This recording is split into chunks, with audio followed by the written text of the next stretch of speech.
Seguimos acá, un poco lejos de casa, eh, pero ha sido un tiempo muy hermoso sirviendo a Dios y quiero, quiero disculparme si de repente hay sonido alrededor, pero es parte de la experiencia y de este tiempo. Y bueno, vamos a la palabra. Seguimos en Hechos 6. En el último video hablábamos sobre cómo la iglesia creció cuando la iglesia aprendió a servir a la iglesia o empezó a servir a la iglesia. Vamos al versículo 8 de Hechos 6. Esteban era uno de los 7 servidores nuevos, hombre lleno de gracia y del poder de Dios, hacía grandes prodigios y señales entre el pueblo. Discutían con él ciertos individuos de la sinagoga llamada de los Líberos, donde había judíos de Cirene y de Alejandría, de Sicilia y de la provincia de Asia. Como no podían hacer frente a la sabiduría ni al espíritu con mayúscula con que hablaba Esteban, instigaron a unos hombres a decir: hemos oído a Esteban blasfemar, contra Moisés y contra Dios. Agitaron al pueblo, a los líderes religiosos y a los maestros de la ley. Se apoderaron de Esteban y lo llevaron ante el consejo.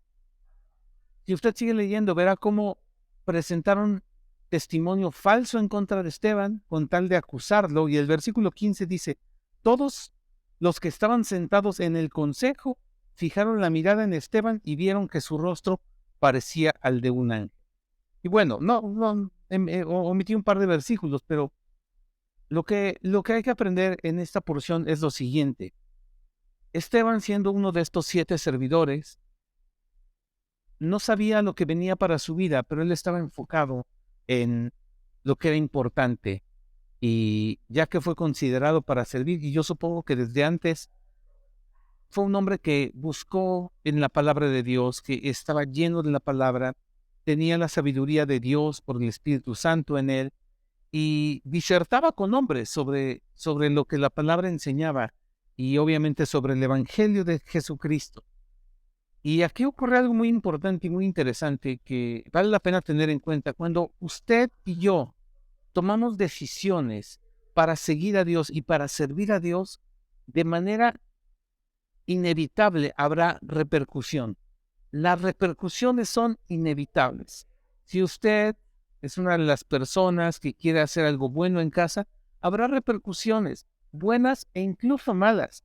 No me lo va a creer usted, pero yo he conocido jóvenes que vienen y me platican que en su familia, en su casa, se han molestado con ellos, les han retirado el apoyo económico adicional o cosas así, porque ellos decidieron servir a Dios en la iglesia.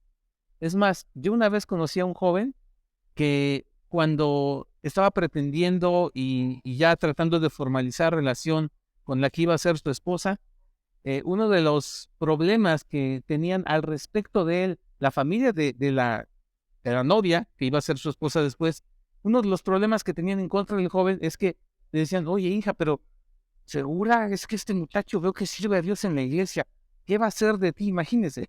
Y no era un tema de que se dedicaba a eso, sino simplemente era un asunto de alguien que tenía este carácter y esta idea de servir a Dios en la iglesia. Entonces, así como ahorita en el ambiente hay muchas repercusiones y mucho ruido, a veces cuando usted y yo queremos servir a Dios, existen muchísimos obstáculos. En el caso de Esteban, cuando él más efectivo era, se puso todo en su contra.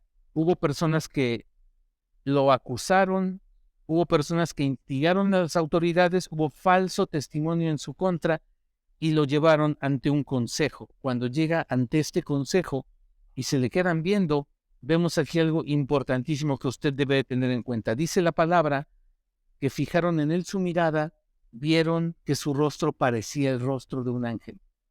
Eso no se lo puedo explicar, pero yo veo aquí algo muy interesante y es el respaldo de Dios, es la gracia de Dios sobre alguien que sirve a Dios, que quiere hacer lo correcto, aun cuando todo alrededor se ponga en su contra.